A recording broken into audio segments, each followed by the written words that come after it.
Buenas noches, comunidad. Mi nombre es Sandro. Siempre he sido el tipo de hombre que buscaba silencio para reorganizar sus pensamientos. Trabajar en un banco, por más predecible que parezca a los ojos de quien lo ve desde fuera, exige de la mente más de lo que se imagina. Fue por eso que comencé a caminar por los senderos del Parque Ecológico Chipinque en 2014, especialmente de noche, cuando los turistas ya se habían ido y el bosque respiraba solo, sin testigos.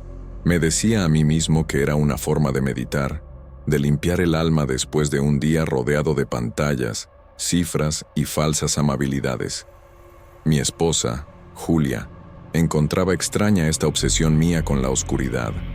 Decía que las caminatas eran cosa del día, que la gente de bien no debía meterse al monte después de que el sol se despide.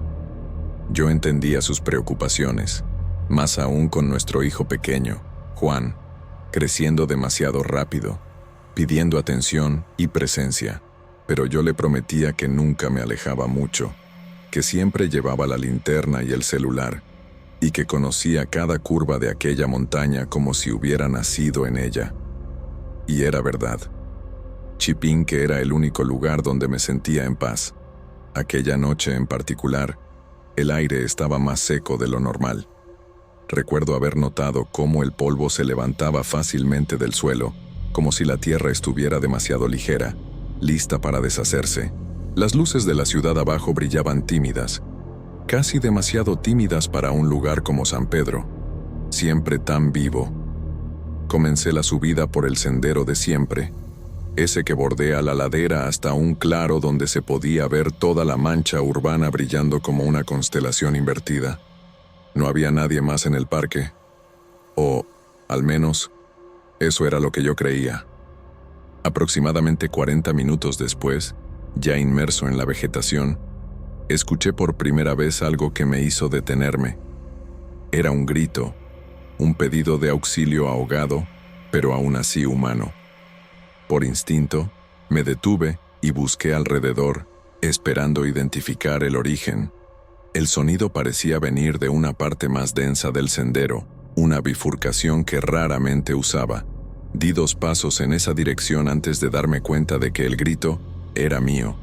No es que alguien me estuviera imitando, no. Era exactamente mi voz, con mi entonación, como si la hubieran arrancado de dentro de mí y la hubieran soltado allí, entre las ramas. Pedí ayuda, desesperado. O mejor dicho, escuché mi propia voz pidiendo ayuda, antes incluso de poder formular el pensamiento. Y entonces el eco regresó, arrastrado, distorsionado por el relieve, como si fuera devuelto por una boca enterrada en la piedra. No sé cuánto tiempo me quedé parado allí congelado. Mi mente se negaba a aceptar lo que oía. Me convencí a mí mismo de que era alguna ilusión auditiva, tal vez causada por el viento atravesando los cañones. Cosas así suceden. El cerebro llena los espacios con lo que conoce, pero incluso después de volver al sendero principal y continuar, la sensación de que algo me observaba nunca me abandonó. Escuché crujidos sutiles a mi alrededor, como pasos demasiado ligeros para ser de gente. Vi sombras moverse en el límite de mi visión periférica, sin que realmente hubiera nada allí cuando giraba la cabeza. Hasta el sonido de mi propia respiración me parecía artificial, como si viniera de afuera, de un cuerpo que no era el mío. Terminé el sendero más rápido de lo normal aquella noche. Cuando entré al coche, me di cuenta de que tenía los puños cerrados, como si me hubiera tensado durante todo el descenso. Intenté contarle a Julia cuando llegué a casa, pero ella solo comentó que debía estar cansado, que mi cara se veía extraña. Me toqué el rostro, medio sin querer, y sentí que estaba más frío de lo que debería. No dormí bien esa noche. Escuché cosas por la casa, muebles crujiendo, el piso rechinando, la llave goteando cuando sabía que la había cerrado. Sonidos comunes, pero que esa noche sonaban diferentes, como si fueran ecos mal ensayados de mi propia rutina. Oía mi voz llamándome por mi nombre desde fuera de la ventana, pero siempre muy rápido, como si escapara antes de que pudiera procesarlo. Al día siguiente intenté reírme de aquello. En el banco, Entre una hoja de cálculo y otra, comenté con un colega sobre lo que escuché en el sendero. Me respondió sin sonreír que había gente que evitaba Chipinque de noche por historias parecidas. Dijo que algunos excursionistas afirmaban escuchar sus propios gritos de auxilio, haciendo eco en las piedras, incluso antes de emitirlos. No comenté más. Pero aquella noche en la montaña se convirtió en un punto de ruptura. Algo en mí sabía que había traído una parte de Chipinque conmigo. O tal vez fuera lo contrario. Intenté seguir con la vida normalmente después de aquella noche. Me empeñé en mantener mi rutina intacta, despertar temprano, desayunar con Julia y Juan, llegar al banco antes de las 8, revisar los informes, almorzar con los mismos colegas de siempre. Era un teatro que conocía bien, y por un tiempo, funcionó. Pero la verdad es que solo fingía que todo seguía igual. En las primeras semanas, las señales se intensificaron. La primera de ellas ocurrió en casa, durante una tarde en que pedí el día para acompañar a Juan al pediatra. Mientras me cambiaba en el cuarto, escuché mi propia voz llamándolo en el pasillo. Pensé que era Julia bromeando conmigo, imitando mi entonación, pero ella estaba en el patio, tendiendo ropa, y Juan veía caricaturas en la sala, ajeno. Cuando pregunté, ella dijo que no había escuchado nada. En ese instante, la sensación de estar duplicado se instaló dentro de mí como una segunda piel. En el trabajo, la cosa fue aún más inquietante. Durante una reunión, uno de los analistas me contó que me había escuchado en la cocineta más temprano, quejándome de dolores en el pecho. Dijo que me veía nervioso, abatido, y preguntó si todo estaba bien. Lo negué, confundido, porque no había estado en la cocineta esa mañana. Me miró por unos segundos antes de cambiar de tema, pero noté que su expresión había cambiado. Era como si hubiera dejado escapar alguna parte de mí sin darme cuenta. Poco a poco, me di cuenta de que otras personas también parecían escuchar mi voz en lugares donde yo no estaba. Un día, Julia me preguntó si había vuelto a casa a media tarde y salido de nuevo. Dijo que escuchó mis pasos en el pasillo e incluso mi voz llamándola con prisa. Lo negué, diciendo que había estado en el banco todo el día. Ella no insistió, pero pude notar cómo empezó a mirarme diferente en las pequeñas cosas, al entregarme mi plato en la cena, al acostarse a mi lado, al observarme jugar con Juan. Estos momentos me hicieron pensar que tal vez había algo desalineado en la realidad que me rodeaba. No era solo miedo, era como si hubiera dejado un residuo de mí mismo en aquella montaña, y ahora hubiera vuelto, o peor, estuviera caminando entre nosotros. Comencé a desconfiar de mi propia voz. A veces, al contestar el teléfono, sonaba ligeramente fuera de tono, como si el sonido no estuviera saliendo de dentro de mí, sino que fuera reproducido desde algún lugar cercano, como una grabadora. En otras ocasiones, parecía haber un retraso entre lo que pensaba y lo que mi boca decía, como si otra versión mía estuviera repitiendo mis palabras en tiempo real. Empecé a evitar hablar mucho. Economizaba palabras en casa, en el banco, incluso en los cajeros automáticos, cuando necesitaba dar comandos por voz. Las conversaciones con Julia se volvieron monótonas, casi mecánicas. Con Juan, me limitaba a sentimientos, gestos o respuestas simples. Evitaba escucharme a mí mismo. Pero el problema no era el sonido en sí, era el sentimiento que lo acompañaba. Una presencia constante me observaba, una conciencia que andaba detrás de mis hombros, o tal vez a mi lado, pisando al mismo ritmo. Comencé a notar pequeños retrasos en el reflejo del espejo, como si el Sandro reflejado tardara una fracción de segundo más en seguirme. Por la noche, a veces despertaba seguro de que había alguien de pie al borde de la cama, respirando como yo, al mismo ritmo que yo. Con el paso de los días, el miedo dejó de ser un visitante y se convirtió en inquilino. Evitaba senderos, evitaba el parque, evitaba el silencio. La televisión permanecía encendida incluso cuando nadie la veía. Música ambiental en todas las habitaciones, pero de nada servía. La voz volvía. Volvía a escuchar los gritos del sendero, mis gritos, incluso fuera del parque. Surgían como destellos en momentos aleatorios, en el sonido de la licuadora, en el chirrido del portón, hasta en el pitido del microondas. A veces, la entonación era exacta. En otras, parecía deformada, como si algo estuviera tratando de imitar, pero errara ligeramente el tono, como un niño aprendiendo a hablar. Fui al médico, me hice exámenes, todo normal. Escuché los consejos habituales: estrés, cansancio, ansiedad. El médico sugirió que hiciera terapia, que intentara desacelerar. Pero ¿cómo se desacelera cuando el problema parece correr junto a ti, imitando tus pasos, tu respiración, tu vida? Comencé a grabar mi propia voz. Quería estar seguro de que había algo mal. A veces, escuchaba las grabaciones y no reconocía lo que oía. La entonación estaba ligeramente más áspera, más ronca, como si mi garganta estuviera siempre cansada. Otras veces, la grabación parecía normal, demasiado, y eso me asustaba aún más. Fue por esa época que comencé a dudar si todavía era yo quien ocupaba mi propio cuerpo. Cuando intentaba dormir, escuchaba mi voz conversando con Julia en otra habitación, aún estando acostado, inmóvil, tratando de mantener los ojos cerrados. Ella nunca comentó nada, pero comenzó a dormir volteada hacia el otro lado de la cama. Una noche, desperté seguro de haber dicho algo demasiado fuerte en sueños. Vi a Juan parado en la puerta del cuarto, asustado, diciendo que papá estaba en la cocina hablando solo. Pero yo estaba allí, inmóvil, cubierto, helado. Esa noche, finalmente comprendí. Ya no era solo un eco de la montaña, era un reflejo, y se estaba volviendo cada vez más nítido. El sonido de mi propia voz ya no era solo una molestia, era una amenaza. Lo que antes parecía un reflejo distorsionado, ahora se volvía más preciso, más presente, como si algo estuviera entrenando para ser yo y estuviera mejorando. Después de días de vacilación, tomé una decisión que venía tratando de evitar.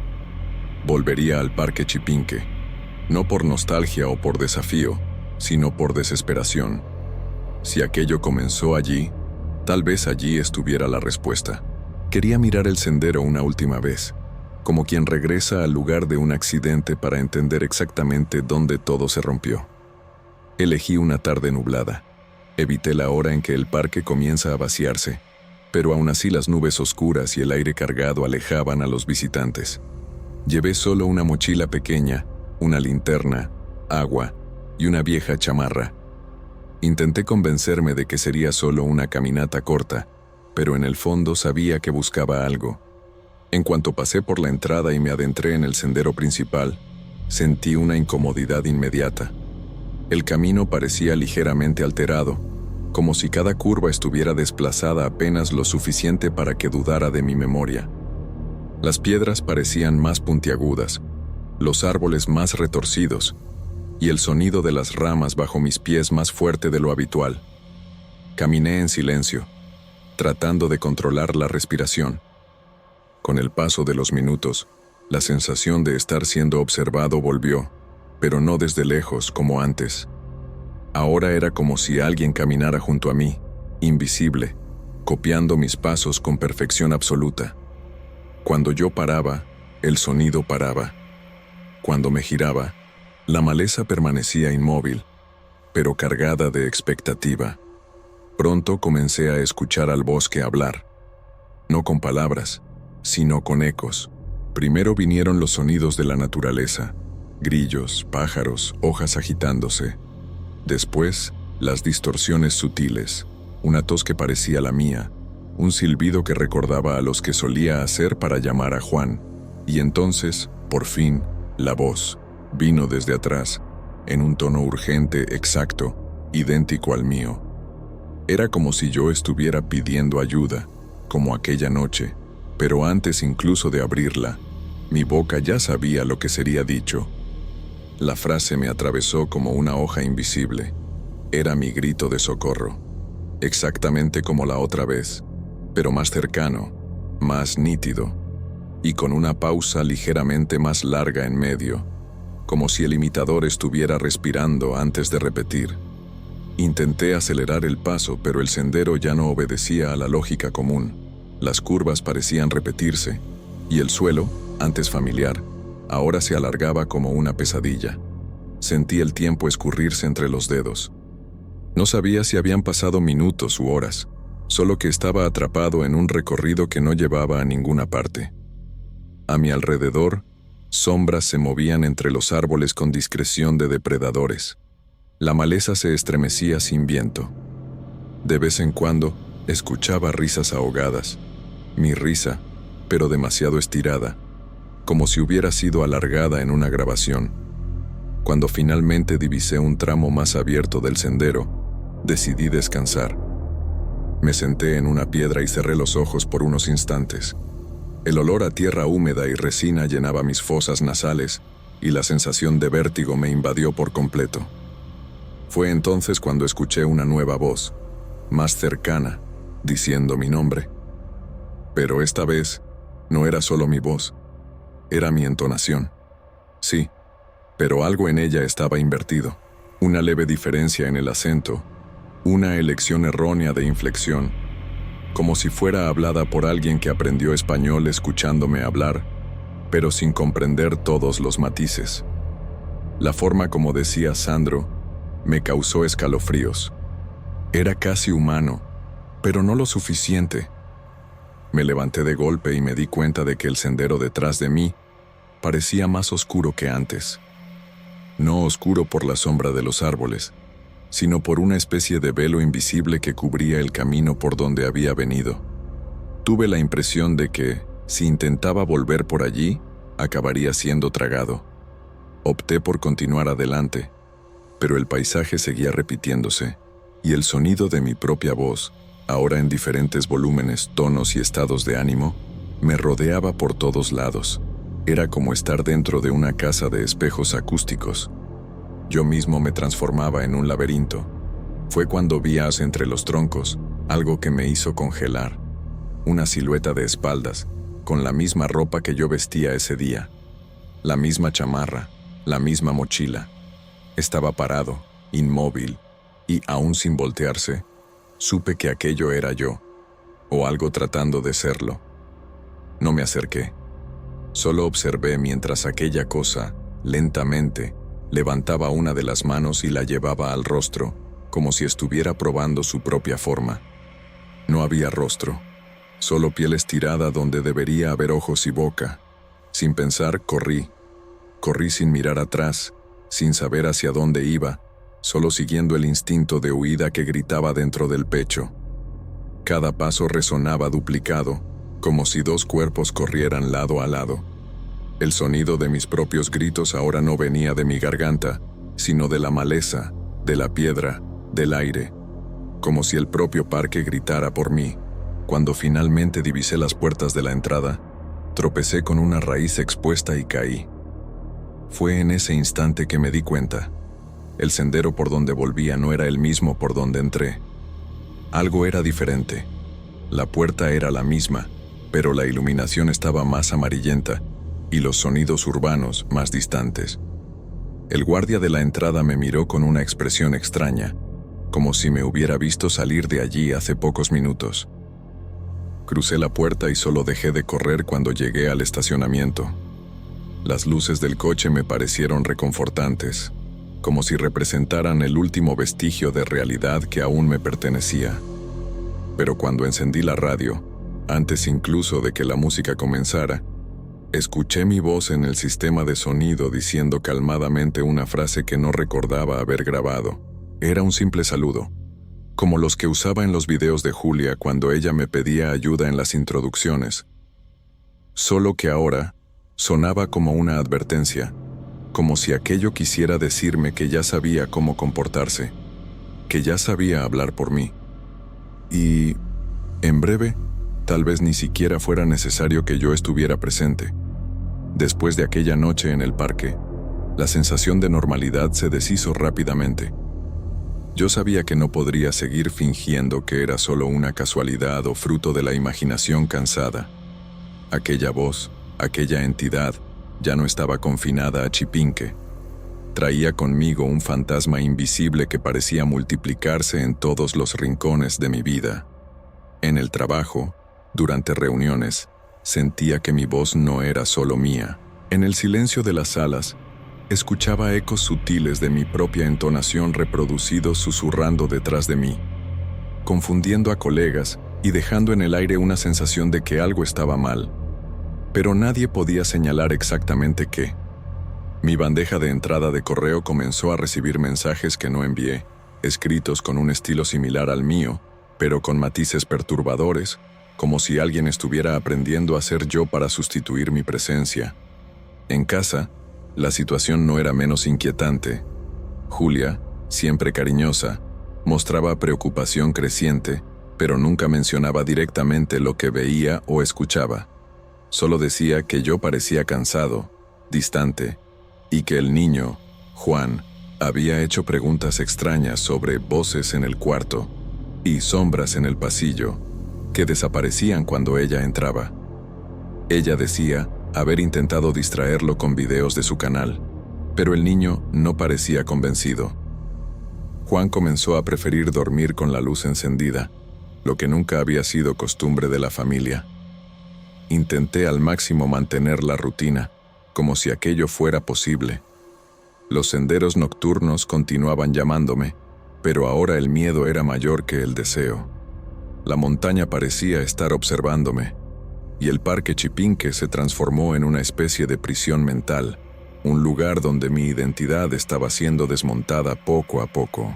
Una noche, en casa, mientras intentaba apagar la luz del cuarto para dormir, escuché mi voz llamándome desde la sala, diciendo mi nombre en un tono frío y sin emoción. Me levanté para ver qué había pasado, pero no encontré nada más que el silencio pesado y la sombra proyectada por la lámpara en el pasillo.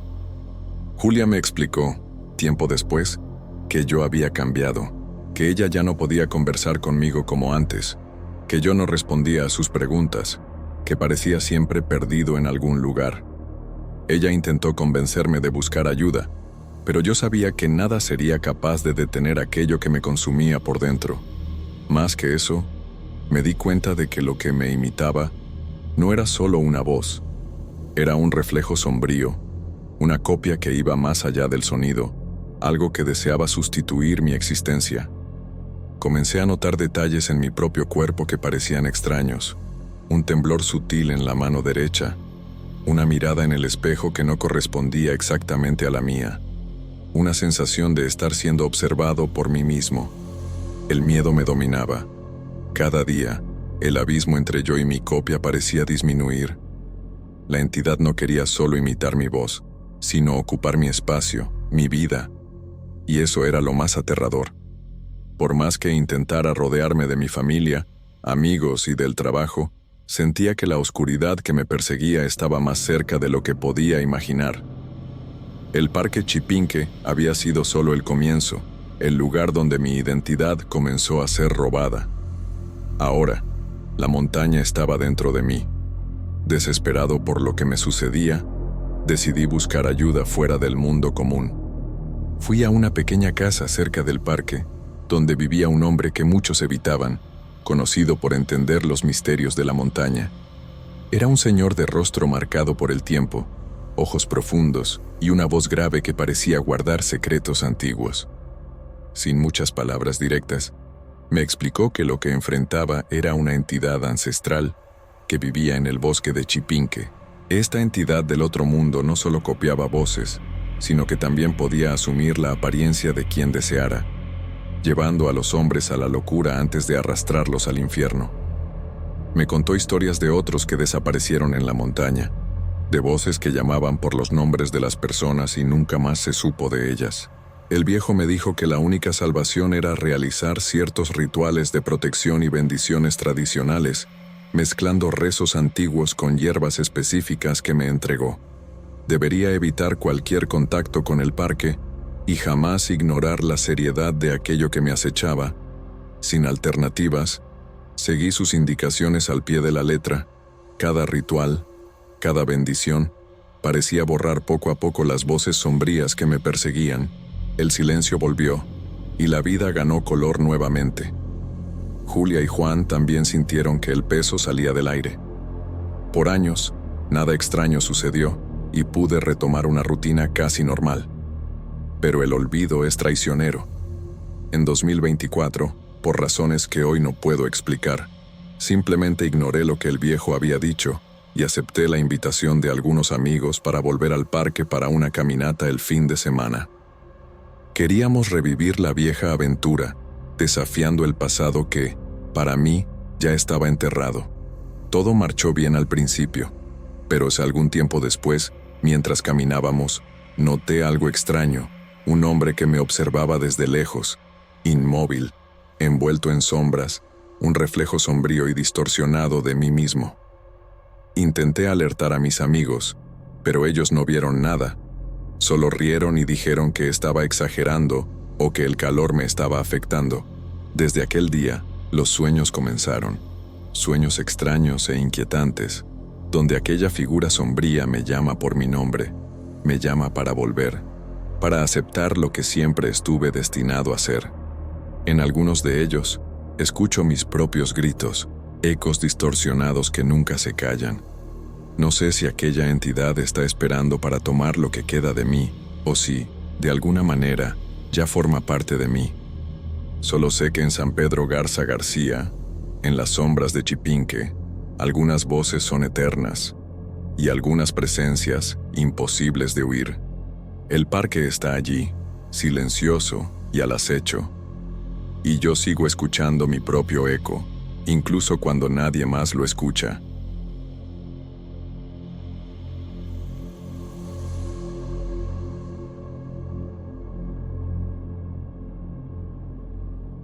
Buenas noches a todos, comunidad. Gracias por escucharme. Mi nombre es Andrés Gámez y soy taxista en San Pedro Garza García, en Nuevo León, desde hace muchos años. La historia que voy a compartir aquí hoy ocurrió en 2012. San Pedro Garza García es una de las partes más concurridas y ricas de la zona metropolitana de Monterrey. Y me encantaba trabajar por allá, incluso de noche. Siempre recogía buenos pasajeros, que pagaban bien y eran tranquilos. Y el paisaje de las calles también me agradaba. Siempre me pareció irónico, sin embargo, que un hombre como yo, habitante de una colonia sencilla en Santa Catarina, cruzara calles llenas de tiendas de lujo y edificios espejados donde nunca pisaría como cliente. Pero el trabajo era bueno, alcanzaba para mantener a mi madre, a mi hermana menor y hasta para guardar un poco, cuando sobraba. A veces pensaba en casarme con Mariana, mi novia en aquel entonces. Trabajaba como vendedora en un kiosco de celulares en el centro de Monterrey. Era de esas que creía en signos, santos y baños de canela. A veces me decía que yo cargaba demasiada energía mala por manejar de noche. Yo me reía. Poco sabía ella. Aquel viaje ocurrió en una madrugada de septiembre. Ya pasaba de la 1 de la mañana cuando un sujeto entró al taxi cerca del Planetario Alfa. Estaba vestido con una camisa formal que parecía haber salido de un armario de décadas atrás. No dijo mucho, solo me dio una dirección en voz baja, y yo seguí. Era una región más alejada, ya en dirección a la carretera que lleva a la zona de la Huasteca, entre las paredes oscuras de las montañas. Pensé que tal vez iba a visitar algún rancho o una casa de descanso. La carretera estaba vacía y el cielo despejado. La luna llena se reflejaba en las rocas del cerro de Chipinque, que parecía mirarme con ojos silenciosos. Cuando el hombre bajó, se quedó parado un rato observándome, como si quisiera decir algo, pero no dijo nada. Me pagó el viaje en efectivo y luego caminó hacia el monte, sin prisa. Decidí tomar una pausa de algunos minutos, descansar un poco y disfrutar del paisaje. Encendí un cigarro y bajé para estirar las piernas. El aire allí era fresco, diferente del sofocante de la ciudad. Fue cuando vi el brillo. Algo reflejaba la luz de la luna, a pocos pasos de la carretera. Pensé que sería una tapa de refresco, pero cuando me acerqué me di cuenta de que era un pequeño medallón de plata, cubierto de polvo y hojas. Estaba frío al tacto, a pesar de las horas de sol del día anterior. Tenía un relieve extraño, una especie de rostro de mujer con los ojos cerrados, rodeada por símbolos que no reconocí. Lo puse en mi bolsillo, pensando que tal vez fuera antiguo. Pensé en regalárselo a Mariana, que siempre compraba pulseritas y aretes en ferias de artesanía. Al volver al coche, sentí un escalofrío, pero lo atribuí al viento que venía de las montañas. El resto de la madrugada transcurrió tranquila. Llevé a 2 pasajeros al centro y luego volví a casa poco antes de las 4. El medallón se quedó en la guantera y solo me acordé de él días después. Pero esa misma noche, al entrar a casa, noté algo extraño. Mi madre había dejado una vela encendida en el altar de la Virgen de Guadalupe, como siempre hacía, pero la llama temblaba sin viento, y aun con todas las luces apagadas, juré haber visto una sombra cruzar el pasillo del fondo. Me convencí de que era el cansancio, el sueño jugándome bromas. Estaba equivocado. Al día siguiente, llevé a Mariana a comer tacos al pastor cerca del Mercado Juárez. Ella hablaba sobre el kiosco, sobre una clienta que le había gritado por un cable USB. Yo solo escuchaba, distraído, sintiendo una sensación extraña en la nuca, como si alguien me observara desde el coche de al lado. Cuando le conté sobre el medallón, me dijo que no debería guardar cosas que no me pertenecían. Dijo que podía estar mal puesto, maldito, como en las historias que escuchábamos cuando éramos niños. Yo me reí como siempre. Ella no le encontró gracia. Esa noche, soñé con la mujer del medallón. Tenía los ojos vacíos, sin iris, y vestía un vestido antiguo, como de los tiempos del Porfiriato. Estaba de pie en medio de la carretera, con el medallón colgado en el cuello. Susurraba algo que yo no lograba entender, pero sentía que me llamaba. Desperté sudando, con el sabor metálico de la plata en la boca. Aún así, continué con mi rutina. Acepté viajes. Fui a visitar a mi hermana en el turno de la mañana. Cambié el aceite del coche, todo como siempre. Pero dentro de mí, algo comenzaba a moverse, como si aquella pequeña pieza plateada hubiera abierto una puerta, y algo, del otro lado, comenzaba a espiar. En los días siguientes, la imagen de la mujer del sueño comenzó a acompañarme fuera de él. Primero, vi su reflejo en un aparador del Oxxo cuando salía de un viaje. La calle estaba vacía, pero en el cristal ella estaba allí, de pie, a mi lado, con el rostro cubierto por un velo oscuro. Me giré bruscamente, y claro, no había nadie. Intenté convencerme de que era solo el recuerdo del sueño jugándome una mala pasada, o el agotamiento de las madrugadas al volante, pero aquello se repitió. La segunda vez fue más clara. Yo manejaba por la avenida Lázaro Cárdenas, yendo a recoger a un pasajero cerca del Club Campestre. El tráfico estaba ligero, pero sentía los ojos cansados. Cuando me detuve en el semáforo, miré por el espejo retrovisor y la vi sentada en el asiento trasero. No había sonido, ni presencia física, solo la certeza de que estaba allí, con aquel vestido largo y antiguo, y los ojos blancos vueltos hacia mí. Giré la cabeza y parpadeé varias veces. Cuando miré de nuevo, el asiento estaba vacío, pero el aire en el coche había cambiado. Estaba más frío, más denso. Pasé el resto del día agitado. Mariana dijo que yo parecía distante, y le pregunté si todavía quería el medallón. Ella lo rechazó inmediatamente. Dijo que había soñado con él, aunque nunca lo había visto. Soñó que estaba colgado en el cuello de una mujer, y que esa mujer sonreía con la boca cosida. Me quedé callado. Era demasiado para ser coincidencia. Comencé a pensar en deshacerme del medallón. Abrí la guantera, pero ya no estaba allí. Revisé todo el coche, hasta que lo encontré debajo del asiento del pasajero. Era como si se hubiera movido solo. Y lo más extraño, el metal estaba caliente al tacto, como si hubiera estado expuesto al sol por horas, aunque estuviera allí desde la madrugada anterior. Lo guardé en una cajita dentro de casa, debajo de algunas ropas viejas. Pero ni eso resolvió. La mujer seguía siguiéndome. Una noche, alrededor de las 2 de la mañana, recibí una llamada para recoger a una señora en Valle Alto. Era un área más alejada, rodeada por grandes residencias y mucho monte. Cuando llegué, una mujer ya me esperaba en el portón. No parecía anciana, pero sus ojos tenían algo antiguo. Entró al coche sin decir una palabra.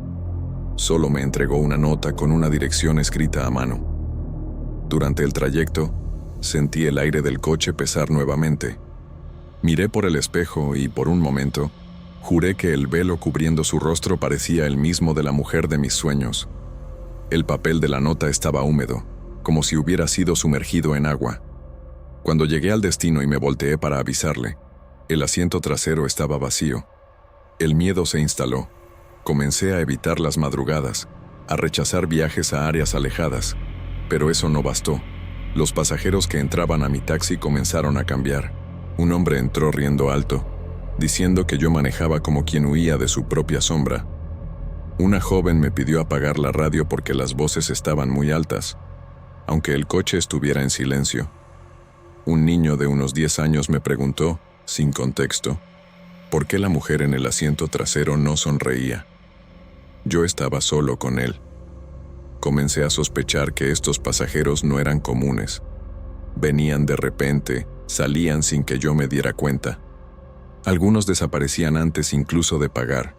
Otros me miraban como si me conocieran de antes, como si estuvieran esperando algo. Una noche, al llegar a casa, encontré a mi madre rezando con un rosario en la mano. Dijo que algo malo rondaba la casa y que una vecina había visto a una mujer vestida de novia parada frente a nuestro portón en la madrugada anterior. Pensé en contarle todo, pero no pude. Tenía miedo de que me llamara loco, o peor, que comenzara a ver a la mujer también. Mariana, por su parte, comenzó a alejarse. Decía que yo estaba extraño, que mis ojos ya no parecían los mismos. Cierta noche, me dijo que sentía que alguien la observaba cuando estábamos juntos, incluso en silencio. Comenzó a rechazar salir conmigo, hasta dejar de responder completamente. Solo, cansado y aterrorizado, comencé a buscar respuestas. Pensé en consultar a un sacerdote, pero no sabía por dónde empezar. Entonces recordé algo. Cerca de la Huasteca, había un señor que vendía velas e imágenes religiosas en un pequeño puesto. Decían que él sabía de cosas, que entendía de energías malas y que ayudaba a quienes estuvieran siendo seguidos por sombras. La semana siguiente, manejé hasta allá con el medallón en el bolsillo. Cuando llegué, el hombre ya me esperaba. Me miró como quien ya sabía. Dijo que aquel objeto no era un medallón común. Era un llamador, una especie de faro para los muertos, o peor, para entidades que vagan entre los mundos, buscando abrir pasajes. Dijo que la mujer que me seguía no era un alma perdida, sino algo antiguo, anterior a la fe católica. Una entidad que asumía la forma de las cosas que deseábamos o temíamos, y que una vez marcada, la persona cargaba su sombra para siempre.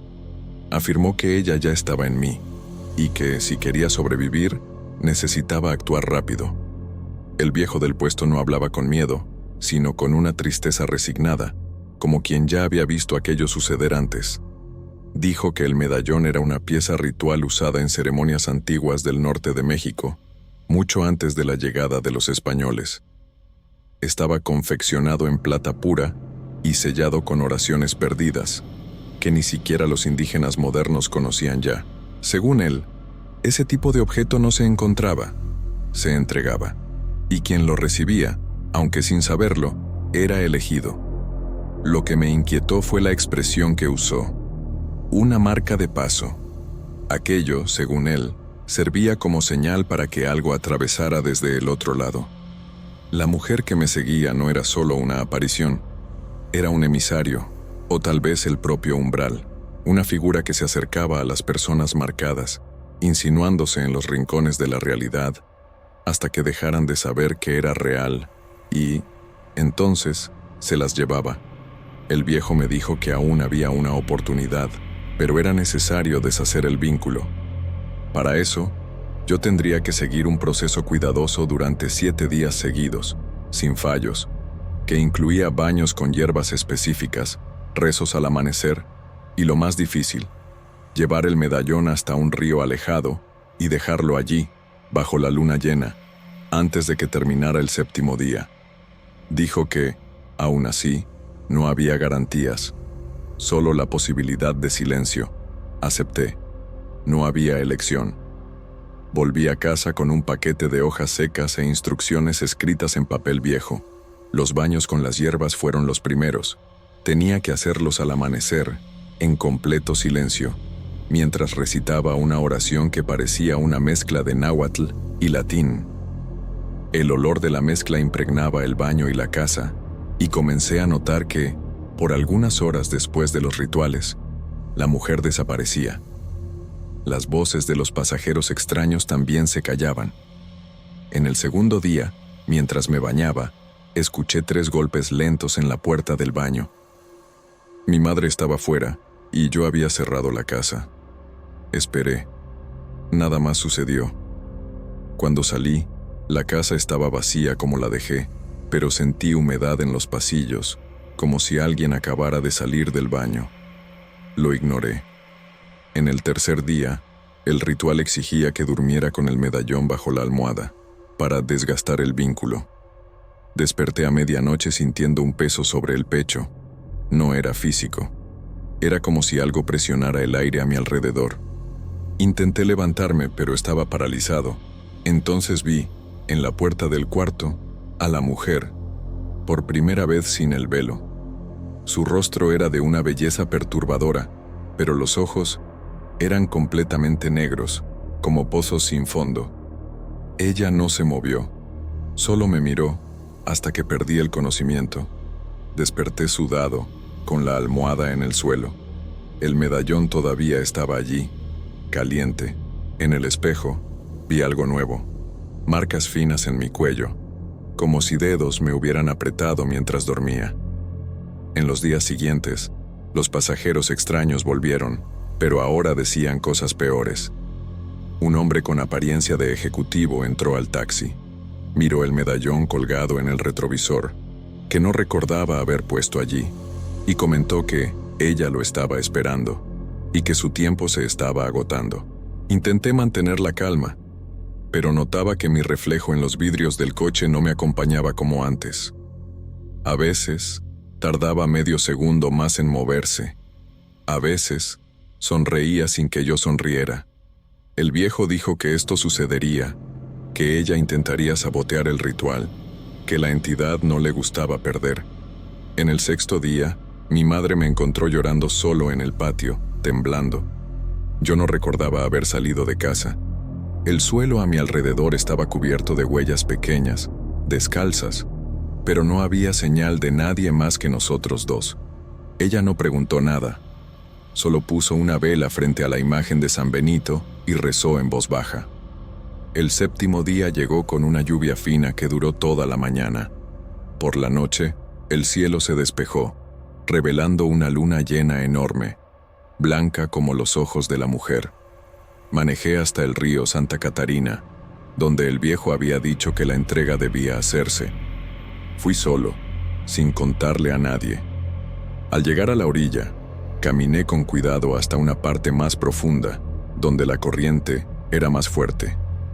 Tomé el medallón con un paño, como él había instruido, y susurré las palabras de la última oración. Entonces lo arrojé al río. Por un instante, el tiempo pareció congelarse, el viento cesó y la superficie del agua brilló como si hubiera plata derretida allí. Una presencia fría pasó por mí. Mis ojos se llenaron de lágrimas sin explicación. Volví a casa con un vacío extraño dentro de mí. Pero esa noche dormí sin interrupciones y por primera vez en semanas soñé con silencio. En los días siguientes, las apariciones cesaron. Los pasajeros volvieron a ser normales. La vida retomó su curso, aunque yo continuaba con la sensación de que había algo observándome desde lejos. Mariana nunca volvió, pero mi madre decía que parecía que una sombra había sido removida de la casa. Pensé en buscar al viejo para agradecerle, pero su puesto ya no estaba allí. Dijeron que había desaparecido semanas antes, como si nunca hubiera existido. En el lugar donde estaba, encontré solo una vela derretida pegada al suelo, como una ofrenda olvidada. El tiempo pasó. 1 mes, luego 3, y así el año siguió su curso. Yo evitaba pensar en lo que había sucedido. En el fondo, sabía que no era prudente olvidar, pero mi cuerpo ansiaba una rutina sin apariciones, sin puertas abriéndose solas, sin reflejos traicioneros o susurros en el espejo retrovisor. El taxi volvió a ser un refugio, un lugar donde el mundo parecía tener sentido. Los pasajeros volvieron a ser gente común, ejecutivos apurados, señoras volviendo del supermercado, jóvenes yendo a fiestas, nada de ojos muertos o frases cargadas de secretos. Comencé a salir más. Fui retomando mi vida con Mariana, que parecía más dispuesta a escucharme, aunque sin saberlo todo. Le dije que había pasado por un tiempo oscuro, que algo me había quebrado por dentro, pero que estaba reconstruyéndome. Ella me abrazó. Pensé que eso bastaba. Los domingos, visitaba a mi madre, llevaba flores al altar de San Benito, comía pozole en silencio y evitaba mirar a los rincones de la casa. El viejo del puesto nunca reapareció. Era como si hubiera sido solo parte del propio hechizo. Por más que el mundo externo pareciera limpio, algo en mí permanecía manchado. A veces, por la noche, soñaba con el agua del río. En el sueño, el medallón flotaba de vuelta a la superficie y manos finas, de dedos largos, salían de las orillas para buscarlo. Otras veces, veía a la mujer vestida de blanco al borde de mi cama, sin moverse. Despertaba jadeando, pero nada había allí, al menos, no visible. Lo que me inquietaba era que, en esos sueños yo nunca sentía miedo. Sentía nostalgia, como si parte de mí estuviera allá, en el fondo de aquellas aguas plateadas. Comencé a evitar la marginal del Santa Catarina. Cada vez que pasaba por allí, incluso de lejos, un mareo me invadía. Una vez, detuve el coche y vomité. Otro día, al cruzar el puente, juré haber visto a alguien parado en medio del lecho seco del río. Era una figura femenina, parada, con los brazos a los lados del cuerpo. Pensé en detenerme, en mirar mejor, pero no lo hice. A finales de septiembre, todo empeoró. Esa noche, recogí a un pasajero que pidió un viaje al sur de la ciudad. Era un hombre bien vestido, con acento extraño, como de alguien que intentaba esconder de dónde venía. Durante el trayecto, dijo que el coche estaba más ligero ahora, como si algo finalmente hubiera salido. No entendí en ese momento. Le pregunté de qué hablaba, pero él solo dijo que la marca estaba más débil, y añadió que algunas marcas no desaparecen, solo descansan. Después, se calló. Lo dejé en una calle oscura de Valle Alto. Cuando miré por el retrovisor, ya no estaba allí. La puerta ni siquiera había hecho ruido al cerrarse. Salí del coche asustado, intenté ver dónde estaba, pero no había nadie. Esa misma madrugada, soñé con el medallón nuevamente, pero ahora no estaba en el río, estaba en mi guantera. Al día siguiente, dudé antes de mirar, pero abrí el compartimento, y allí estaba. El paño todavía enrollado, la plata, intacta. No pude respirar. Cerré el coche y me alejé. Llamé a mi madre, pero no pude explicarle nada. Ella solo me pidió que rezara, que no tocara el objeto. Dijo que a veces el diablo no entra, solo espera que lo llamemos de vuelta. Pasé a caminar a pie por unos días, pero el taxi era mi sustento, así que pronto volví. Solo que ahora, cada pasajero parecía parte de un teatro que no comprendía. Una chica lloró durante todo el camino sin decir por qué. Un señor me ofreció dinero para que lo dejara en un terreno baldío donde no había nada. Un adolescente se rió todo el tiempo mientras decía que el reflejo había vuelto. En el 8º día desde la reaparición del medallón, vi a la mujer nuevamente, no en sueños, sino por la ventana de mi casa. Estaba en el jardín, inmóvil. Mariana me llamó, dijo que no había nadie, pero cuando miré otra vez, ella todavía estaba allí. Mariana dijo que yo estaba cansado, que debería dormir, y lo intenté, pero no pude cerrar los ojos. A la mañana siguiente, decidí quemar el medallón. Fui hasta el patio, preparé un pequeño montón de leña y lo arrojé allí, todavía enrollado en el paño. Encendí el fuego y observé, pero la plata no se derritió. El paño se quemó, sí, y las llamas danzaron como si resistieran. El medallón quedó allí, entero. Cuando la madera se convirtió en ceniza, todavía brillaba, caliente, vivo. Escuché un sonido leve en el portón. Corrí hasta allí, pero no había nadie. En el suelo, dejado como una ofrenda, había un velo antiguo, de encaje, manchado de barro. Como el de la mujer, mi madre dijo que necesitaba bendecirme nuevamente, pero no conocía a nadie que pudiera hacer aquello. Volví a buscar al viejo, nada. Consulté a curanderas, sacerdotes, hasta un hombre que decía entender de cosas antiguas. Todos se negaron a lidiar con el objeto. Uno de ellos me recomendó huir. Otro dijo que ya era tarde. Volví a casa con el medallón envuelto en otro paño. Mariana ya no dormía más allí. Dijo que yo estaba distante, perturbado, y que algo en mí había cambiado. No intenté convencerla de lo contrario.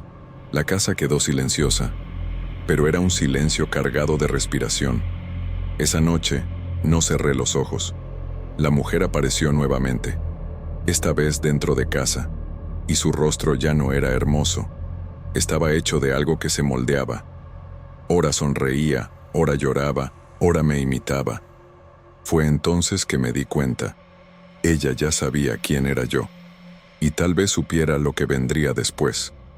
Después de aquella noche, no dormí más. Al menos, no en el sentido común de la palabra. Me apagaba por minutos, a veces horas, pero siempre despertaba sudando, con el sonido de pasos dentro de la casa o el susurro de voces viniendo del baño. La mujer no se iba. No siempre la veía, pero sentía su presencia, como si algo en el aire estuviera cargado, espeso, infranqueable. Dejé de manejar. El taxi quedó estacionado en la acera por días, cubierto de polvo. Cuando intentaba salir, los vecinos me miraban extraño, como si vieran algo pegado a mí. Uno de ellos se cruzó conmigo en la calle y, sin que yo dijera una palabra, me recomendó que buscara a un hombre llamado Don Alejo, que vivía en un rancho en las afueras de la ciudad, para el lado de la Huasteca. Dijo que él conocía cosas que no estaban en los libros, cosas que caminaban entre los vivos pero venían de otras partes. Al día siguiente, fui hasta allá. Era una mañana clara, sin nubes. En la radio del coche, todas las estaciones chirriaban, excepto una, que repetía una canción antigua sobre un amor perdido en el desierto. La carretera estaba vacía, y mi reflejo en el espejo siempre parecía retrasado, como si lo que estuviera allí me observara con segundos de retraso. Don Alejo vivía en una casa de adobe, rodeada por espinos y pequeñas cruces de madera. Era un hombre viejo, de habla baja, vestido con ropas sencillas, un sombrero de ala ancha y un rosario colgado en el cuello. Cuando me acerqué, él ya sabía por qué estaba allí. Dijo que el medallón era una marca, una especie de sello que aprisionaba a un espíritu antiguo, una mujer que había muerto injustamente en los tiempos de la colonia, enterrada lejos de la iglesia, maldecida por sacerdotes y olvidada por los vivos. Ella había sido traicionada, vendida, luego acusada de brujería y muerta en silencio. Sus restos fueron arrojados al río, y su alma, que no encontraba descanso, se vinculaba a quien osara tocar su último lazo con el mundo de los vivos, el medallón. Dijo que ella no quería justicia, quería compañía, quería arrastrar al mismo limbo a todos aquellos que cruzaran su camino. Me quedé callado mientras él hablaba. Sentía como si cada palabra suya fuera una confirmación de lo que ya intuía. Don Alejo entonces explicó que había una posibilidad de librarme de la maldición, pero exigiría un ritual con ofrendas, oraciones específicas y algo que me fuera muy preciado, algo que temiera perder. Él dijo que yo debería enterrar el medallón junto con la ofrenda en una noche de luna nueva, y que nunca más debería pasar por el mismo lugar. Advirtió que, incluso con el ritual, La entidad podría resistir, intentar engañar, aparecer con rostros familiares o voces que yo amaba, y que, sobre todo, yo jamás debería responderle. Hice lo que él mandó. En la noche señalada, fui hasta un tramo alejado de la sierra. Llevé el medallón y lo enterré junto a una pulsera que Mariana me había dado al comienzo del noviazgo. Lloré al dejarla allí. Era mi último vínculo con una vida que, poco a poco, se disolvía. Recé, aunque sin saber con certeza lo que decía, y después huí, sin mirar atrás. Los días siguientes fueron silenciosos. La casa se sintió ligera. Mariana volvió a llamarme, aunque con distancia. Comencé a manejar de nuevo. Los pasajeros volvieron a ser personas comunes. La ciudad parecía viva. Por años mantuve la promesa. Nunca más me acerqué a esa región. La pulsera quedó en mi memoria como un sacrificio justo. Y con el tiempo, hasta los sueños cesaron. Pero entonces llegó 2023. Tomé un nuevo viaje a la misma región donde encontré el medallón. Una pareja de ancianos quería visitar a su hijo que vivía en un rancho por esos alrededores. No era exactamente al mismo lugar donde encontré el medallón, así que pensé que estaba bien. Todo fue tranquilo hasta dejar a los pasajeros en la casa. Eran dos ancianos normales, que les gustaba conversar y me contaron historias de sus vidas a lo largo del camino. Al llegar a la casa, el hijo de ellos, un hombre alto, fuerte, de unos 30 años, esperaba en la puerta con su esposa y los nietos de la pareja. Nada fuera de lo común. Recibí mi dinero y tomé el camino de regreso. Fue allí que vi, en medio de la carretera, un brillo plateado. Detuve el coche, incrédulo, y fui hasta aquel brillo fugaz en la luz de la luna. Me arrodillé para ver de cerca. Mi sangre se heló, era el mismo medallón. Me levanté sudando frío, no miré hacia atrás. Entré al taxi, encendí el coche y manejé lo más rápido que pude en aquella carretera rural llena de baches. Esta vez no toqué el medallón, lo dejé allí. Pero yo sabía, esto no era coincidencia, y de hecho, no lo fue. Ahora, mientras escribo estas palabras, veo la imagen de aquel maldito medallón en mi cabeza. No puedo olvidarla. Pensé que volvería a ver a la mujer de ropas antiguas nuevamente, pero no la vi. Pensé que tal vez todo estaría bien, hasta que el mes pasado recogí a un pasajero que quería un viaje rápido, a un barrio cercano del centro. Era un hombre aparentemente normal, vistiendo un traje sencillo, que pensé trabajaría en alguna oficina de los alrededores. Todo fue normal, hasta que al bajar, antes de darme el dinero del viaje, sus ojos se volvieron extraños, sin vida, y dijo: ¿No te gustaría tener de vuelta aquel hermoso medallón de plata? Me quedé en silencio, sorprendido y paralizado de miedo. Finalmente, logré murmurar, preguntando qué quería decir con aquello, pero él me miró de vuelta como si yo estuviera loco y preguntó de qué medallón estaba hablando.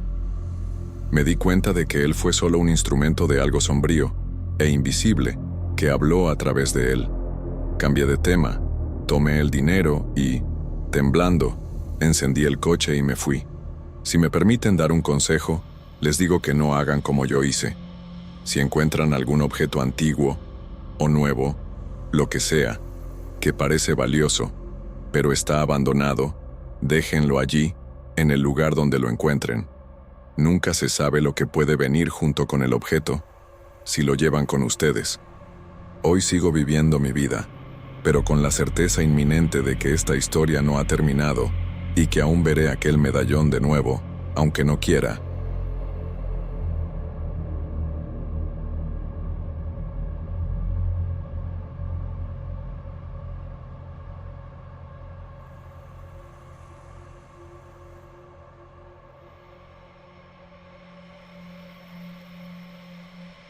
Buenas noches, comunidad. Me llamo Daniel y siempre me vi como un joven común, aunque mi pasión por la tecnología me llevó a convertirme en un programador autodidacta desde la adolescencia. En 2009, pasaba la mayor parte de mis días dentro de casa, frente a la computadora. Mi cuarto era pequeño, sofocante, y siempre estaba lleno de cables, placas viejas y libros de programación que había conseguido por intercambios en foros. Tenía 18 años y me preparaba para intentar obtener un lugar en ingeniería en la UDEM. Siempre me sentí más cómodo con código que con personas, así que pasar días enteros desarrollando pequeños programas era, para mí, más natural que salir con amigos. Mi padre decía con frecuencia que necesitaba un empleo de verdad, algo que no involucrara andar con fantasmas digitales. Mi madre, por otro lado, estaba dividida entre el orgullo y el miedo. Se enorgullecía del hijo autodidacta, pero vivía diciéndome que esas cosas electrónicas atraían el mal hacia dentro de la casa. Una vez, cuando vio que estaba probando un programa con la cámara del celular apuntando hacia la sala, se persignó y preguntó si quería invitar almas en pena a cenar con nosotros. Fue más o menos en esa época cuando comencé a trabajar en una aplicación de realidad aumentada.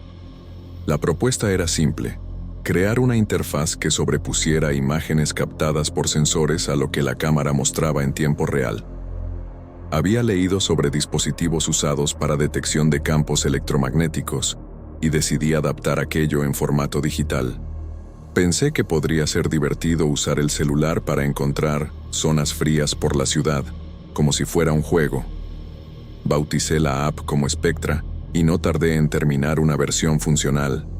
Era rudimentaria, pero ya conseguía captar oscilaciones en el campo electromagnético y mostrarlas en la pantalla con formas blancas y estáticas, como manchas de humo. Fui a probarla en áreas conocidas por historias antiguas, como el patio del viejo seminario jesuita y un callejón detrás del mercado municipal, donde, según mi abuela, las campanas sonaban solas en las noches de Santa Rosa.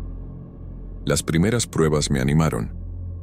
En las filmaciones hechas en el seminario, había puntos que parpadeaban como si algo se moviera allí, pero solo dentro de la pantalla. A simple vista, el lugar estaba vacío, quieto, silencioso. Yo pensaba que se trataba de un error, tal vez ruido del sensor, pero aún así decidí publicar los resultados en un foro de entusiastas de tecnología del norte de México. La repercusión fue rápida.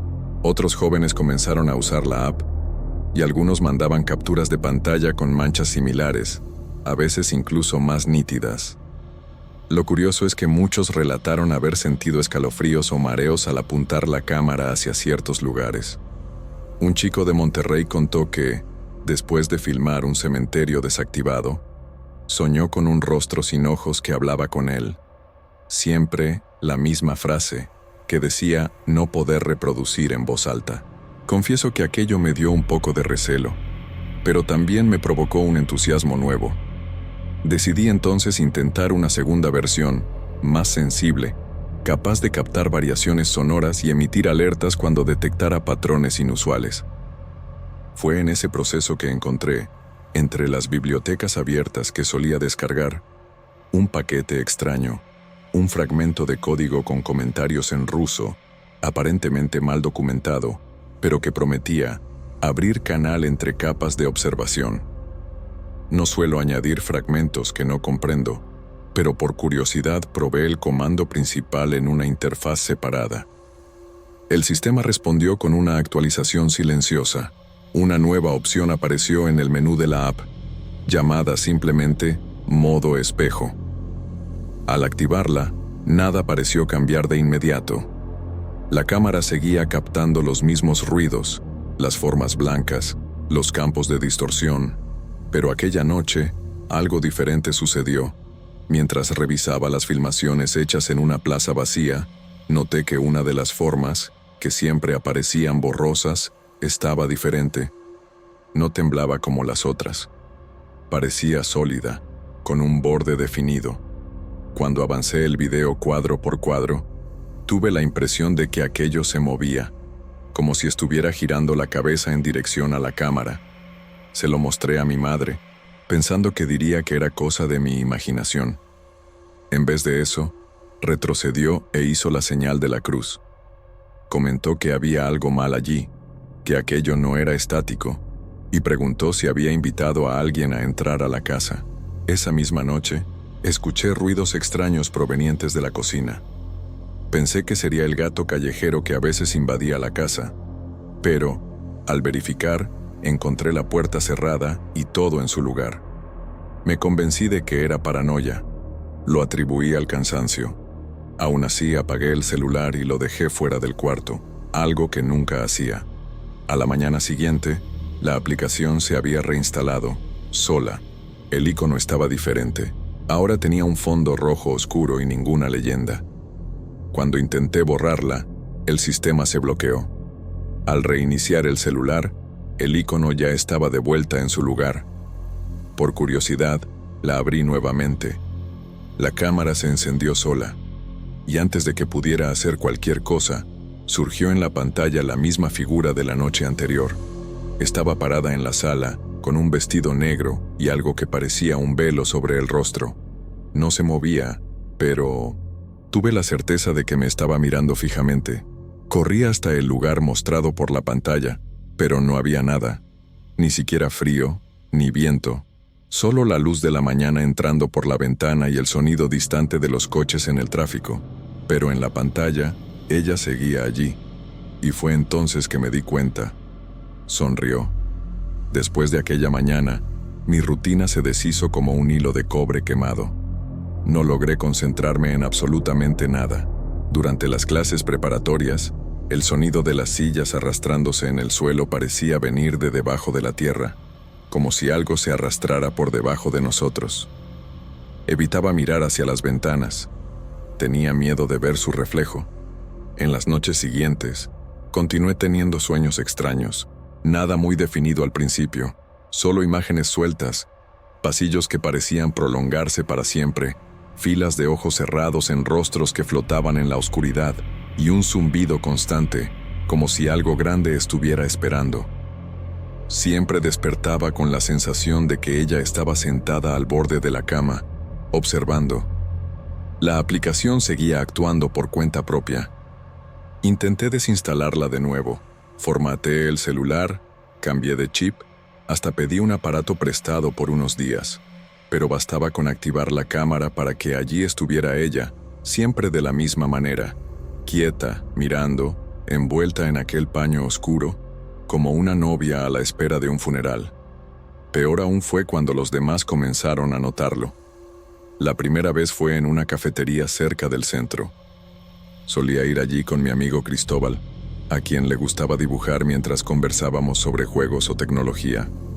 Se volvió hacia mí con el rostro pálido y preguntó si había visto a la mujer que estaba del otro lado de la calle, parada entre los coches. Dijo que no parecía normal, que había algo en su postura que incomodaba.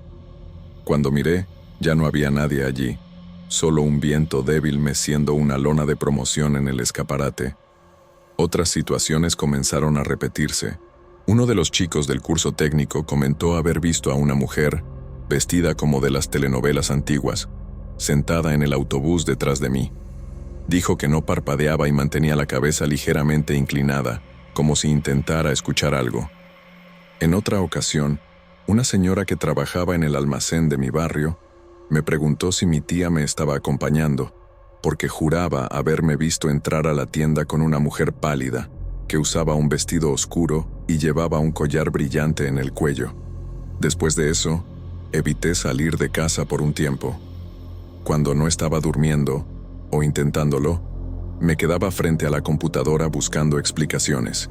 Me sumergí en foros de ocultismo, teorías conspirativas, tecnología esotérica.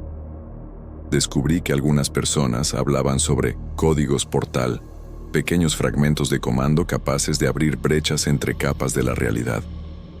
Un usuario de un foro argentino afirmó que esos códigos, al ser ejecutados, afinaban el tejido del mundo y dejaban entrar cosas que debían permanecer del otro lado. Me obsesioné. Imprimí fragmentos, comparé los comandos, hasta que encontré una coincidencia exacta entre el paquete ruso que había descargado y un fragmento citado por un usuario que decía haber perdido la voz después de usar una app experimental en 2007. Afirmaba que había despertado algo que se cuelga en el alma. En la misma semana, comencé a notar a los pasajeros del transporte público. Algunos de ellos parecían incorrectos. No puedo explicarlo de otra manera. Era como si estuvieran siguiendo una coreografía invisible. Si un hombre sacaba el celular del bolsillo, dos señoras al otro lado del vagón hacían el mismo movimiento al mismo tiempo. Vi personas riendo solas con los ojos vacíos, y otras mirándome fijamente con un tipo de curiosidad que me dejaba helado. Una noche, un extraño se sentó a mi lado en el metro. Era delgado, de saco oscuro, y no se movía. Solo miraba hacia la puerta, inmóvil. Cuando el tren entró en el túnel, noté que estaba usando audífonos, pero el cable estaba cortado. Poco después, comenzó a murmurar algo sin abrir la boca. Sentí mi estómago revolverse. Bajé 3 estaciones antes de la mía. Cuando le conté a mi madre que ya no quería salir, sugirió que visitáramos a un sacerdote de Monterrey que había ayudado a un primo lejano de la familia con cosas inexplicables. Me negué. Dije que era cansancio, que era estrés, pero sabía que no era así. Todo encajaba. La mujer de la pantalla ahora estaba por todas partes. Y peor, los demás también la veían, aunque no entendieran lo que estaban viendo. Cierta noche, al volver a casa, mi madre comentó que la señora del otro lado de la calle me observaba siempre que salía. Preguntó si la conocía. Respondí que no. Dijo que le parecía extraño que una mujer tan bien vestida pasara tanto tiempo parada bajo el árbol, de la misma manera, todos los días, como si estuviera esperando a alguien. Aquella madrugada, soñé con una habitación blanca y vacía. Yo estaba de pie en el centro, con el celular en la mano, y ella se acercaba en silencio.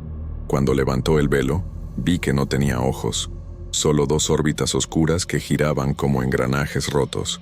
Y entonces, por primera vez, escuché su voz, viniendo de dentro de mí. No era un habla, era un recuerdo. Me hacía recordar algo que nunca había vivido. Desperté con el celular grabando. El video mostraba mi cuarto vacío, y después, poco a poco, la cámara giraba sola hasta enfocar el espejo sobre la cómoda. En el reflejo, estaba yo. Pero algo estaba mal con mi rostro. Yo sonreía. Una sonrisa que no reconocí como mía. Fue allí que comprendí que aquello no estaba solo en la pantalla. Ella ya había pasado a través de ella. Y ahora, estaba entre nosotros. Las mañanas ya no amanecían de la misma manera. La luz que entraba por las rendijas de la cortina parecía menos viva, como si el sol estuviera detrás de un vidrio empañado.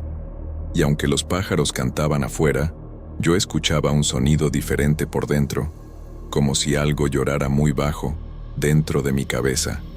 Comencé a perder peso. Mi madre lo notó. Comentó que mis ojos estaban hundidos y que mis manos temblaban al sostenerlos cubiertos. Dijo que necesitaba dormir más.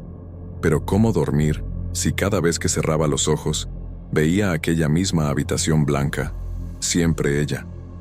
La mujer aparecía como un reflejo mal ajustado, envuelta en el velo negro que ahora parecía más denso, más vivo, casi pulsante. Ya ni siquiera recordaba cómo era la vida antes de la aplicación. Todo a mi alrededor parecía contaminado, como si la realidad hubiera sido salpicada por tinta sucia. Los objetos del cuarto crujían cuando nadie los tocaba. La madera de la cabecera crujía como si estuviera siendo comprimida por manos invisibles. Los cables detrás del televisor se movían levemente, incluso con el ventilador apagado. Comencé a evitar el espejo. En cierto momento, noté que el reflejo ya no obedecía de forma exacta a mis gestos. Cuando me movía rápidamente, veía un retraso mínimo en la imagen, imperceptible tal vez para cualquier otra persona, pero yo lo sabía. El reflejo vacilaba, como si decidiera si quería imitarme o no. Y entonces vinieron los pasajeros. Por insistencia de mi madre, acepté un trabajo temporal con un conocido de la familia, manejando un taxi por la noche durante algunas semanas, solo para salir de casa y respirar otro aire. Era un sedán antiguo, pintura desconchada, pero andaba bien. Pensé que tal vez el movimiento de las calles me ayudaría a olvidar. Vana ilusión. En la primera noche, todo transcurrió normal. Algunos borrachos, gente volviendo del trabajo, señoras con bolsas del mercado. Pero en la segunda, los pasajeros comenzaron a cambiar. Un joven con un traje muy ajustado entró al coche y me entregó un papel con una dirección en el barrio antiguo. No dijo una palabra, pero durante todo el trayecto noté que me observaba por el retrovisor. Sus ojos estaban secos, demasiado abiertos. No parpadeaba. Cuando llegó al destino, simplemente bajó. No pagó. Desapareció en la sombra de un callejón. Cuando miré hacia el asiento trasero, noté una mancha oscura en la tapicería, como si algo hubiera escurrido de su piel. La noche siguiente, una mujer subió en la parada cerca del río. Usaba un vestido antiguo, sucio, y olía a polvo. Solo dijo el nombre de una avenida, pero su voz sonó ahogada, como si viniera de dentro de un pozo. Durante el recorrido, tuve la sensación de que otra persona respiraba detrás de mí, no ella, sino algo más profundo. Y cuando miré por el espejo, vi que había dos siluetas en el asiento trasero. Una de ellas era la de ella. La otra estaba cubierta por un velo oscuro. Fue en esa misma noche que noté que las luces de la ciudad comenzaban a fallar siempre que me acercaba a ciertos lugares. Los postes parpadeaban. Semáforos se quedaban trabados en amarillo. Y en 3 ocasiones distintas, la radio del coche se encendió sola y tocó la misma canción. Una melodía antigua, en español, sobre una mujer esperando en el altar. Pero la voz sonaba distorsionada, como si hubiera sido grabada en un funeral. Cierto día, dejé a un pasajero en lo alto del cerro y me detuve a fumar antes de bajar. El aire de la madrugada parecía más denso allí, con un olor a hierro y lavanda mezclados. Fue entonces cuando la vi a lo lejos, parada al borde de la carretera, inmóvil, con el velo balanceándose levemente. No pude ver su rostro, pero tuve la certeza de que me estaba mirando. En el suelo, detrás de ella, decenas de huellas formaban un círculo, huellas de personas descalzas. Volví a casa más temprano esa noche. Dejé el coche en el portón y entré sin encender las luces. Cuando pasé por el pasillo, vi mi propio reflejo en el espejo del armario. Pero había algo más. La mujer estaba detrás de mí, como una sombra cosida a mi hombro. Y en el centro de su pecho, el medallón brillaba con un brillo frío, metálico, como una cicatriz viva. Fue allí que comencé a entender. Ella no me estaba siguiendo. Ella estaba en mí. Y cada pasajero extraño que entraba al taxi, cada uno de ellos parecía ser atraído por ella, como polillas hacia una llama invisible. No eran personas comunes, eran ecos, fragmentos, cuerpos que parecían andar por voluntad propia, pero que llevaban dentro algo que ella despertaba.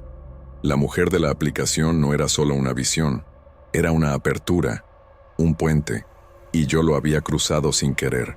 No sé exactamente cuándo dejé de dormir y pasé simplemente a cerrar los ojos por obligación. El tiempo se había convertido en una sustancia pegajosa, adherida a las paredes de la casa y a las palmas de mis manos. Mi madre comenzó a persignarse cada vez que cruzaba el pasillo. Mi padre evitaba el segundo piso como si algo allí lo observara. Y yo ya no hablaba más. Solo esperaba lo inevitable. Aquella noche, algo se rompió de forma definitiva. Las lámparas comenzaron a parpadear como si intentaran emitir un código en Morse. Los cuadros cayeron todos al mismo tiempo. Las puertas se cerraron con tanta fuerza que la cerradura de la sala se partió por la mitad.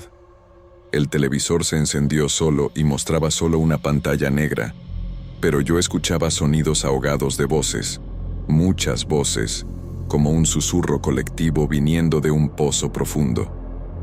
Las sillas se arrastraron sin nadie cerca. La mesa del comedor se desplazó medio metro hacia un lado.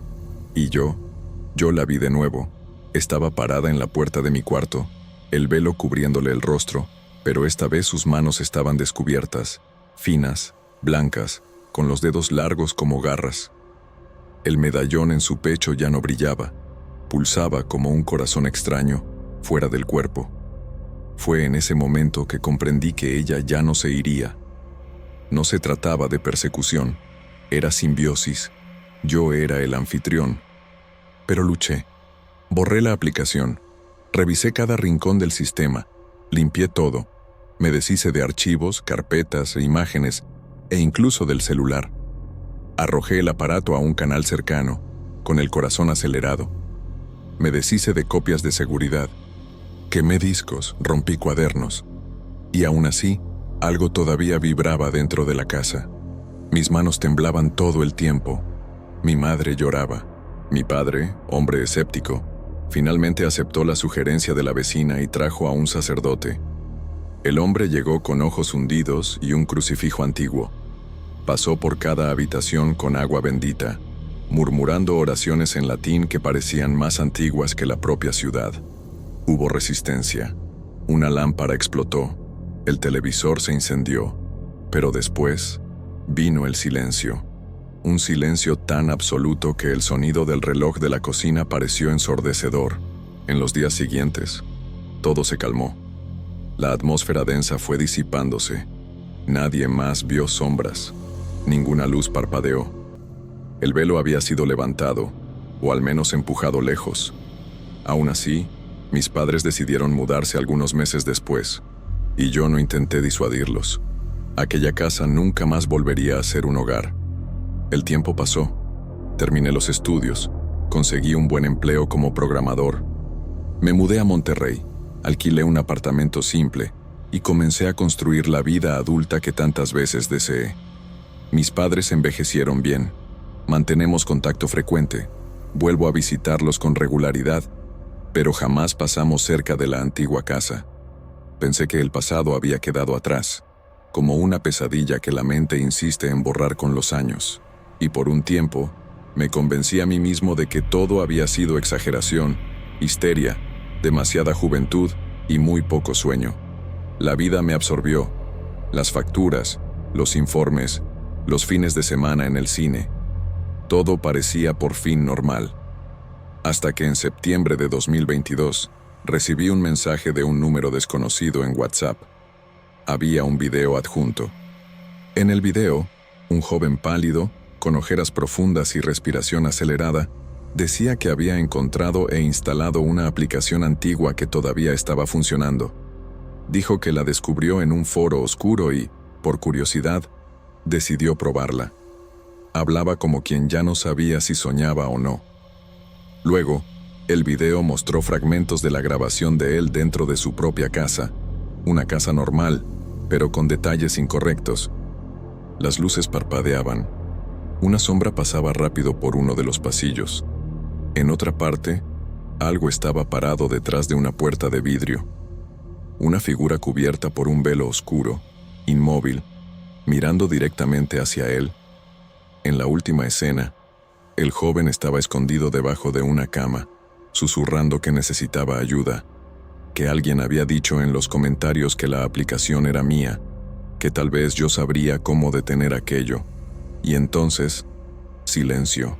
La cámara cayó y la imagen se congeló en un ángulo inclinado, mostrando solo la esquina de una pared, mientras un sonido arrastrado resonaba al fondo. Borré el video tan pronto como terminó. Bloqueé el número. Eliminé la conversación, pero al día siguiente llegó otro mensaje, y al siguiente también, y después otro. A veces, solo una imagen en blanco y negro. Otras, un audio distorsionado. En algunos de ellos, reconocí la respiración del joven. En otros, algo mucho más grave. Yo nunca respondo. Siempre bloqueo cada número nuevo que surge y borro las conversaciones, pero los mensajes siguen llegando, con menos frecuencia que antes, pero llegan. Comencé a soñar de nuevo con la habitación blanca. Comencé a sentir en el coche el mismo frío de 2009. Y cierta noche, al mirar por el retrovisor, vi algo en el asiento trasero. Algo inmóvil, con un velo oscuro, con el rostro parcialmente oculto. No me volteé, solo aceleré hasta casi vaciar el tanque. Y desde el día que recibí aquel video, los sueños no paran. También puedo jurar que ya he visto aquella entidad de velo oscuro, en al menos 3 lugares diferentes, uno de ellos en mi propio baño. Y es por eso que escribo este relato ahora, porque sé que la historia no terminó, solo cambió de forma.